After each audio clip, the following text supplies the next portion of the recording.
ఒకడు ప్రసాదాలు తినొచ్చుకుంటాడు, ఇంకోటి తింటాడు. ఒకడు బొట్టు పెట్టుకోవచ్చుకుంటాడు, ఇంకోటి తింటాడు. ఇన్ని రకాలైనటువంటి బోధలు, ఇన్ని రకాలైనటువంటి సిద్ధాంతాల మధ్య మనం ఆత్మీయంగా బలపడాలి అనుకుంటే కొంచెం ఆలోచించాల్సినటువంటి విషయం.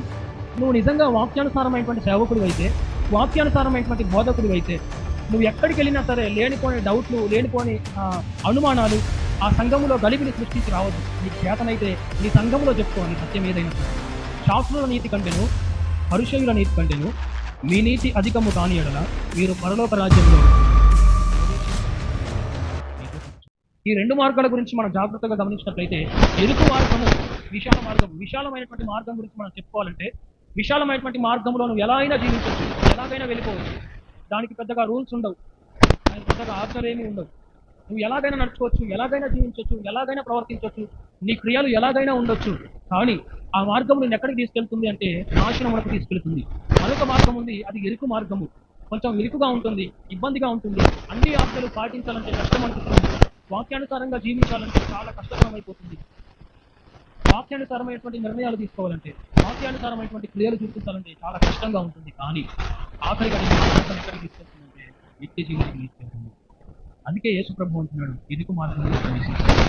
ఈ రోజు పరిశుద్ధ గ్రంథం బైబిల్ ఒక్కటే అయినప్పటికీ వివిధ రకాలైనటువంటి బోధలు, వివిధ రకాలైనటువంటి సిద్ధాంతాలు.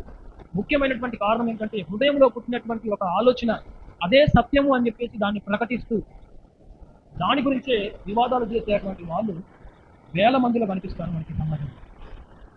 చూడండి, వివాదాలు దేనికి దారితీస్తాయి అంటే ఒక వ్యక్తిని ఆత్మీయంగా బలపరుస్తున్నాయా, బలహీనపరుస్తున్నాయా? వివాదాలు పెట్టుకోవడం వల్ల ఉన్నటువంటి ఉపయోగం ఏమిటి? వివాదాలు పెట్టుకోవాల్సినటువంటి అవసరత ఏముంది? నేటి క్రైస్తవ సమాజంలో కూడా మాది రైట్ అంటే మాది రైట్, మాది కరెక్ట్ అంటే మాది కరెక్ట్ అని చెప్పుకునేటువంటి బోధకులు వందల మంది ఉన్నారు. అవునా కాదు?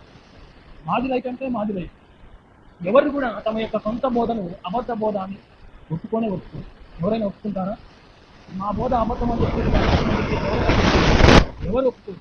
కానీ గమనించవలసినటువంటి సత్యం ఏమిటంటే నేటి క్రైస్తవ సమాజంలో మనం నేర్చుకోవలసినటువంటి ఒక ముఖ్యమైనటువంటి పాఠం ఏమిటంటే, బోధలు, సిద్ధాంతాలు అనేకములుగా ఉన్నప్పటికీ ప్రతి క్రైస్తవుడికి, ప్రతి విశ్వాసికి నువ్వు అందించవలసినటువంటి ఆత్మీయ ప్రోత్సాహం అనేది తప్పకుండా అందించాలి. ఒక వ్యక్తి నీ వల్ల ఆత్మీయంగా బలపడుతున్నాడా, బలహీనమైపోతున్నాడా?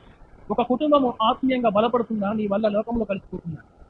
ఒకడు వచ్చి అంటాడు నాదే కరెక్ట్ అంటాడు, వాక్యంలో ఇలా ఉంది కాబట్టి నాదే కరెక్ట్ అంటాడు. ఇంకొకడు వచ్చి వాక్యంలో తనకు నచ్చినటువంటి వచనాలను ఆధారం చేసుకొని నాదే కరెక్ట్ అంటాడు.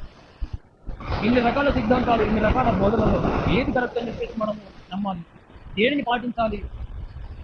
అనవసరమైనటువంటి సిద్ధాంతాలు, అనవసరమైనటువంటి బోధలు, రకరకాలైనటువంటి భిన్నాభిప్రాయాలు, వీటన్నిటిని కూడా మనం తీసుకున్నామంటే నేటి క్రైస్తవ సమాజంలో ఖచ్చితంగా బలహీనమైంది. మనల్ని భ్రమపరిచే, మనల్ని బలహీనపరిచే, మనల్ని ఒక అయోమయమైనటువంటి స్థితిలోకి తీసుకెళ్లే బోధలు చాలా ఉన్నాయి నేటి సమాజంలో. ఇంకోడేమో ఏ బట్టలైనా వేసుకొచ్చుంటాడు, ఒకడు ప్రసాదాలు తినొచ్చుంటాడు, ఇంకోటి తినొచ్చుంటాడు, ఒకడు బొట్టు పెట్టుకొచ్చుంటాడు, ఇంకోటి వస్తుంటాడు. ఇన్ని రకాలైనటువంటి బోధలు, ఇన్ని రకాలైనటువంటి సిద్ధాంతాల మధ్య మనం ఆత్మీయంగా బలపడాలి అనుకుంటే కొంచెం ఆలోచించాల్సినటువంటి విషయం. అయితే మనం బలపడాలి అనుకుంటే మాత్రము వీటన్నిటినీ తీసుకోవద్దు.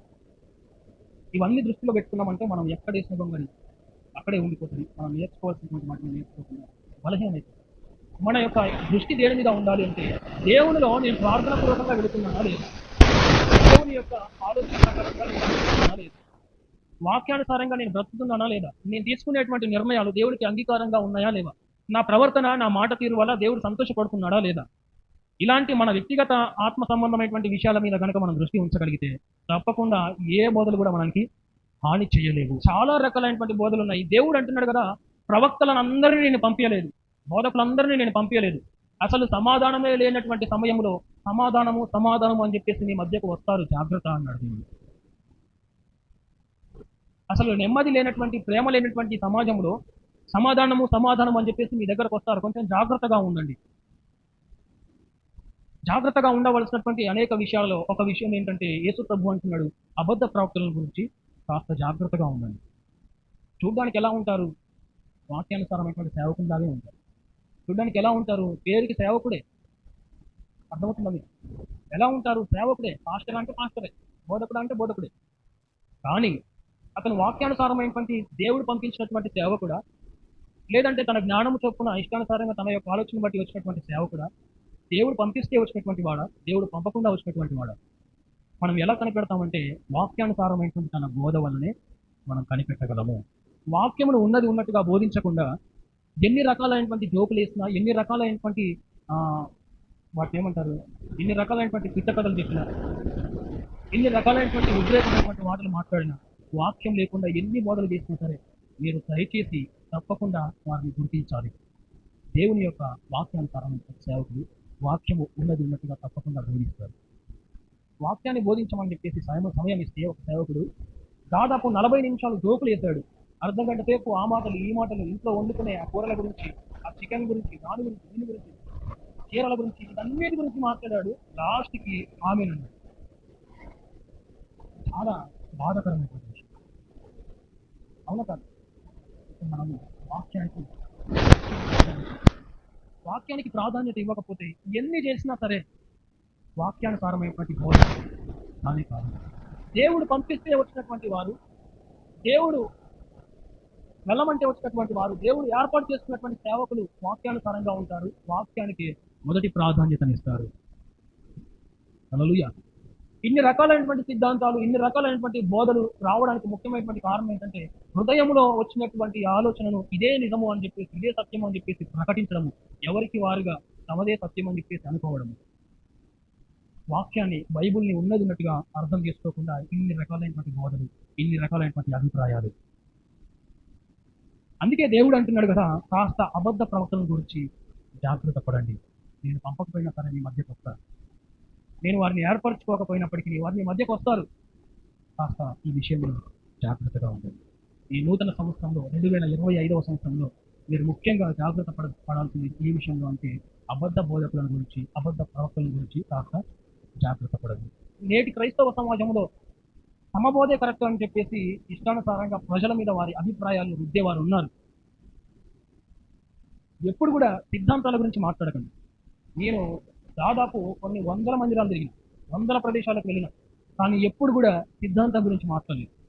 నా చేతనైతే ఆత్మీయంగా నన్ను పిలిచినటువంటి సంఘాన్ని కానీ, మందిరాన్ని కానీ బలపరిచే ప్రయత్నం చేశాను, ప్రోత్సహించే ప్రయత్నం చేశాను. లేనిపోని డౌట్లు, గందరగోళం వాళ్ళ సంఘాలలో నేను క్రియేట్ చేసే ప్రయత్నం చేయలేదు. ఎందుకంటే నువ్వు నిజంగా వాక్యానుసారమైనటువంటి సేవకుడివి అయితే, వాక్యానుసారమైనటువంటి బోధకుడివి అయితే, నువ్వు ఎక్కడికి వెళ్ళినా సరే లేనిపోని డౌట్లు, లేనిపోని అనుమానాలు ఆ సంఘములో గలిబిని సృష్టించి రావద్దు. నీకు చేతనైతే నీ సంఘములో చెప్పుకో, నీ సత్యం ఏదైనా సరే. నేను ఎప్పుడు కూడా బయట అనవసరమైనటువంటి డౌట్స్ క్రియేట్ చేయలేదు. మన సంఘంలో చెప్తా ఏది వాక్యానుసారము, ఏది వాక్యానుసారము కాదు. బయట ఎప్పుడు కూడా ఆత్మీయంగా ప్రోత్సహించాలి.